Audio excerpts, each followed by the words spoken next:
Hello दोस्तों। आज के इस वीडियो में हम देखेंगे किस तरह से ब्रेक और कंटिन्यू स्टेटमेंट की मदद से हम लूप से या किसी कंडीशन से अपने प्रोग्राम के कंट्रोल को बाहर निकालते हैं।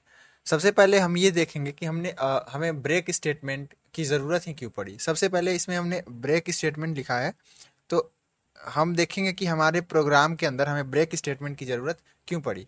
दोस्तों, मान लो कि आपके पास एक फॉर लूप है जो कि आई 0 से लेकर के i less than equal to 10 तक चलता है, और इस तरह से आई इंक्रीमेंट होकर के इसमें कोई स्टेटमेंट है जो कि चल रहा है। तो अगर आप चाहते हो कि हमारा जो स्टेटमेंट है वो 10 तक न जा करके किसी खास कंडीशन पर या 10 तक का इटरेशन करने से पहले ही ब्रेक हो जाए, यानी हमारा जो प्रोग्राम का कंट्रोल है वो लूप से बाहर निकल जाए बिना ये स्टेटमेंट, ये वाली कंडीशन यानी आई लेस देन इक्वल टू 10, ये बिना ये कंडीशन के फुलफिल हुए ही हमारा जो कंट्रोल है प्रोग्राम का वो लूप से बाहर निकल जाए, तो इस कंडीशन में हमारे पास फोर लूप है जिसके मदद से हम अपने प्रोग्राम के कंट्रोल को लूप से बाहर निकाल सकते हैं। इसी तरह से अगर आप चाहते हो कि हम जो कोई काउंटिंग प्रिंट कर रहे हैं, जैसे 1 to 10 हमने काउंटिंग प्रिंट करना है, बट मैं चाहता हूं कि हमारा जो प्रोग्राम है वो 10 तक काउंटिंग प्रिंट करने से पहले ही, यानी जैसे 5 या 7 या 8 तक जाते जाते हमारे प्रोग्राम से का कंट्रोल जो है लूप से बाहर आ जाए, यानी कि हम 1 to 8 प्रिंट कर लें और उसके बाद हमारा प्रोग्राम का कंट्रोल जो है वो लूप से बाहर आ जाए। तो इस कंडीशन में हमारा जो लूप है वो, उसकी कंडीशन तो 10 है, तो ये तो अपने पूरे कंडीशन को फुलफिल करके ही लूप से बाहर निकलेगा। बट हम चाहते हैं कि हमारा जो प्रोग्राम का कंट्रोल है वो 8 प्रिंट करने के बाद ही बाहर आ जाए, तो इस तरह के कंडीशन में हम ब्रेक स्टेटमेंट का यूज़ करते हैं। अगर ब्रेक स्टेटमेंट की डिफिनेशन की बात करें तो ब्रेक स्टेटमेंट की डिफिनेशन ये होगी कि the statement which is use to break the flow of program, और the statement which is used to break the flow of program through which we come out from the loop or any condition। इसको मैं यहाँ पे notes के लिए लिख देता हूँ। The statement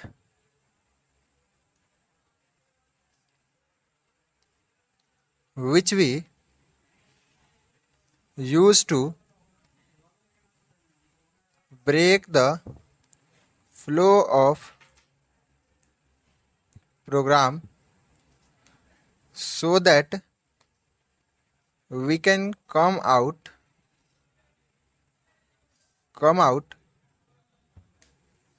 from the program from the loop। Okay, तो इस तरह से हम ब्रेक स्टेटमेंट के यूज करके फॉर लूप या किसी कंडीशन से बाहर निकल सकते हैं। अगर मैं इसकी सिंटेक्स की बात करूं तो इसका सिंटेक्स बहुत ही इजी है। जैसे हमने सिंपल लिखना है ब्रेक, यहाँ ब्रेक कीवर्ड का यूज़ करना है, और हमारा जो स्टेटमेंट है जहाँ भी चल रहा होगा इंस्ट्रक्शन, ब्रेक के बाद उसके आगे का इंस्ट्रक्शन चलना बंद हो जाएगा और हमारे प्रोग्राम का जो फ्लो है वो सीधे टर्मिनेशन के तरफ चला जाएगा, यानी जो लास्ट का कंडीशन जो हमारा रिटर्न 0 का होता है, जो प्रोग्राम हमारा रिटर्न करके देता है, वहाँ पे चला जाएगा। बीच की सारी लाइंस यानी सारी इंस्ट्रक्शन को स्किप कर देगा। अब अगर हम इसको प्रोग्रामेटिकली इम्प्लीमेंट करने की कोशिश करें तो हमारे पास बहुत सारे ऐसे प्रोग्राम होते हैं जिसमें ब्रेक स्टेटमेंट लगाना होता है, या फिर हम लगा सकते हैं। जैसे कि मैं चाहता हूँ कि जो हमारा फॉर लूप है वो तो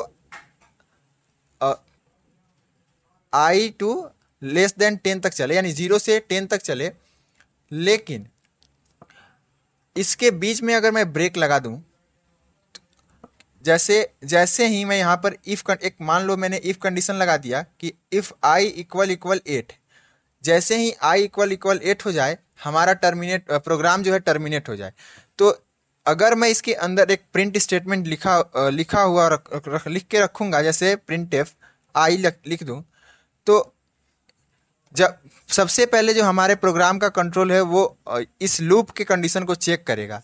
आई की वैल्यू 0 है, यानी ये 10 से छोटी है, और फिर इफ कंडीशन को चेक करेगा, और यहाँ पर जो इफ कंडीशन है वो आई इक्वल टू 8 पर ब्रेक होगा। जैसे ही आई इक्वल टू 8 हो जाएगा, ये कंडीशन जो है अंदर की स्टेटमेंट जो है चलेगी और हमारा जो प्रोग्राम है वो लूप को छोड़ करके बाहर निकल जाएगा।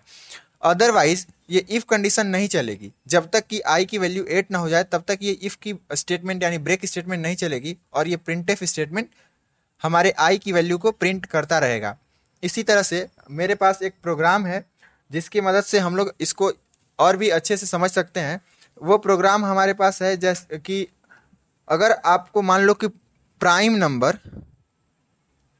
नंबर को चेक करना है, तो प्राइम नंबर को चेक करने के लिए हमारे पास प्राइम नंबर का लॉजिक पता होना चाहिए। तो प्राइम नंबर का लॉजिक ये है कि वैसा कोई नंबर जो कि या तो 1 से डिवाइड हो जाए या खुद से डिवाइड हो जाए, जैसे या फिर नंबर इटसेल्फ। ये कंडीशन है जिसके थ्रू हम प्राइम नंबर को चेक कर सकते हैं। तो अगर हम इसे प्रोग्राम के थ्रू लिख के देखें तो हमारे पास एक स्टेटमेंट होता है while i less than equal to num minus 1। जैसे ही अगर मान लो मेरे पास एक नंबर है 5, तो मैं इस i यानी i को मैं अगर 2 से इनिशियलाइज कर दूं तो i less then num minus 5 यानी 4 तक चलेगा।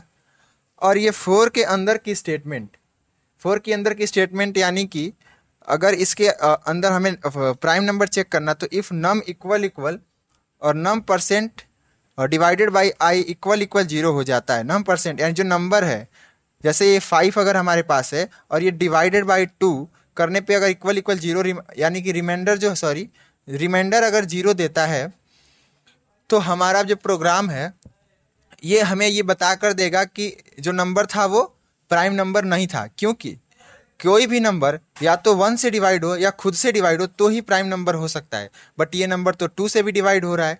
अब ये i इंक्रीमेंट होगा तो ये फिर 3 से भी डिवाइड हो जाएगा। तो वैसे नंबर जो कि प्राइम नंबर नहीं है वो 1 या अपने आप से अधिक नंबर से डिवाइड होने लगते हैं। तो ये हमारा जो स्टेटमेंट है वो हमें प्रिंट करके देगा कि जो नंबर है वो नॉट प्राइम यानी प्राइम नहीं है। और इसके अगर नीचे मैंने लगा दिया ब्रेक, तो हमारा जो कंडीशन है यहाँ पे आकर के टर्मिनेट हो जाता है। अदरवाइज जो इफ कंडीशन एक मैं और बाहर लिखूंगा कि i इक्वल नम हो, अगर i की वैल्यू नम के बराबर हो तो हमारा जो कंडीशन है वो हमें प्रिंट करके दे दे कि जो नंबर है वो प्राइम नंबर है। तो इस तरह से हम प्राइम नंबर को चेक कर सकते हैं और यहाँ पर हम ब्रेक स्टेटमेंट को भी इम्प्लीमेंट करके देख सकते हैं। तो इसे हम प्रोग्राम के थ्रू समझेंगे और इसके लिए हम चलते हैं अपने कंप्यूटर के स्क्रीन पर। तो दोस्तों, अब हमने अपने कंप्यूटर के अंदर एक फाइल सेव करेंगे जिसका नाम होगा ब्रेक स्टेटमेंट। आप फाइल का नाम कुछ भी रख सकते हैं। यहाँ पर मैंने सबसे पहले हेडर फाइल यानी include.studio.h का यूज़ किया एंड देन एक इंट मेन फंक्शन बनाया जिसके अंदर हम देखेंगे किस तरह से ब्रेक स्टेटमेंट का यूज़ करते हैं। तो सबसे पहले एक वेरिएबल इंट आई जो कि मैं इसको इनिशियलाइज कर लेता हूँ 1 से, और मैं चाहता हूँ कि एक फॉर लूप चले और फॉर लूप के अंदर जो आई है वो आई 0 से लेकर के i less than equal to 10 तक, sorry less than equal to 10 तक चले and then i plus plus होते जाए। अब प्रोग्राम के सिंटेक्स को देख के तो हमें यही पता चल रहा है कि जो हमारा इस लूप के अंदर प्रिंटफ स्टेटमेंट है वो हमें 1 to 10 काउंट करके यानी प्रिंट करके देगा। बट अगर मैं इसके नीचे एक इफ कंडीशन लगाता हूँ और मैं इधर लिख दूँ कि if i equal 8 and then इसके अंदर कर दो ब्रेक, और अदरवाइज यहाँ पर नीचे मैं प्रिंट एफ स्टेटमेंट को लिखता हूँ, अदरवाइज हमें प्रिंट करके दे दो आई की वैल्यू। तो सबसे पहले जब हमारा प्रोग्राम चलेगा तो वो आई के वैल्यू को चेक करेगा और आई की वैल्यू इनिशियली 0 है जो कि 10 से छोटी है। तो हमारा इफ कंडीशन जब चलेगा तो इसमें आई की वैल्यू को जब कंपेयर किया जाएगा 8 से तो ये हमें फॉल्स रिटर्न करके देगा और इफ वाला ब्लॉक चलेगा ही नहीं। उसके नीचे जो प्रिंटफ स्टेटमेंट है उसके अंदर आई लिखा हुआ है तो आई हमारा प्रिंट होकर के हमें मिल जाएगा। और ये आई तब तक मिलेगा जब तक कि हमारा कंडीशन यानी इफ वाला कंडीशन जो है वो हमें ट्रू रिटर्न न कर दे। ट्रू रिटर्न करने का मतलब कि जब तक ये हमारा फॉर लूप चलते रहेगा और आई की वैल्यू इंक्रीमेंट होकर के 8 ना आ जाए, तब तक हमें प्रिंटफ स्टेटमेंट बिल्कुल हमें 1 to 8 प्रिंट करके देगा। लेकिन 8 के बाद, सॉरी 7 के बाद जैसे ही 8 आएगा उस टाइम तो ब्रेक हो जाएगी हमारी ये ब्लॉक, और इसके वजह से हम लूप से बाहर निकल जाएंगे। तो जब तक हमें 8 ना मिल जाए तब तक हमें प्रिंट होकर के आई की वैल्यू मिलती रहेगी। तो हम इस प्रोग्राम को एक बार रन करके देखते हैं और आउटपुट को चेक करते हैं। हमने प्रोग्राम को प्रिंट किया। सॉरी, यहाँ पर जो हमारी आई की वैल्यू है वो प्रिंट नहीं हो रही है, और प्रिंट न होने का एक वजह है कि ये जो प्रिंट आई है वो यहाँ पर हमें फॉर्मेट स्पेसिफायर लगाना होगा %d, और हमने %d का यूज़ किया, एंड देन ये अब प्रिंट होकर के हमें मिल जाएगा। तो जैसा हमने पहले से एक्सपेक्ट किया था कि हमारा जो ये लूप जो है वो 0 to 7 तक चलेगा, तो उसी तरह से हमारा प्रोग्राम जो है हमें 0 to 7 प्रिंट करके दे रहा है। बट जैसे ही 8 वाली कंडीशन आई होगी तो हमारा ब्रेक स्टेटमेंट चला होगा, और ब्रेक स्टेटमेंट के चलने की वजह से हम लूप से बाहर आ गए होंगे, और हमारी जो प्रोग्राम की कंट्रोल है वो टर्मिनेशन की ओर चली गई होगी। और टर्मिनेशन की ओर जाने का मतलब हुआ कि हमारा प्रोग्राम कंप्लीट एग्जीक्यूट हो गया और फिर हमें टर्मिनेट करके रिटर्न कर दिया। तो यहाँ पर आप देख सकते हो 0 1 2 3 4 5 6 एंड 7 प्रिंट होकर के आया है। अगर आप चाहते हो कि ये जो वो काउंटिंग जो प्रिंट हुई है वो नेक्स्ट लाइन में प्रिंट हो, तो आप यहाँ पर \n लगा लो और फिर से प्रोग्राम को एक बार रन करके हम लोग देखेंगे। जैसे ही हमने प्रोग्राम को फिर से रन किया, आप देख सकते हो 0 1 2 3 4 5 एंड 6 प्रिंट होकर के हमारे टर्मिनल के ऊपर आ गया। तो इस तरह से हम ब्रेक स्टेटमेंट का यूज करके अपने प्रोग्राम को लूप के कंडीशन को सेटिस्फाई होने से पहले ब्रेक करवा सकते हैं। ब्रेक करवाने का मतलब हुआ कि जो हमारे लूप का कंडीशन है वो कंप्लीट हो या ना हो, लेकिन हमारा जो प्रोग्राम है वो टर्मिनेट हो जाएगा। जहाँ जिस लाइन में उसे ब्रेक स्टेटमेंट मिलेगी वहां से वो लूप को छोड़ के बाहर निकल जाता है। तो इस तरह से हमने ब्रेक स्टेटमेंट का यूज करना सीख लिया। और इस वीडियो में बस इतना ही। बने रहिए और आगे के वीडियो के लिए इंतजार करें। अगर आपको कंटेंट अच्छा लगता हो तो हमारे चैनल को लाइक शेयर सब्सक्राइब करना ना भूलें। Thank you.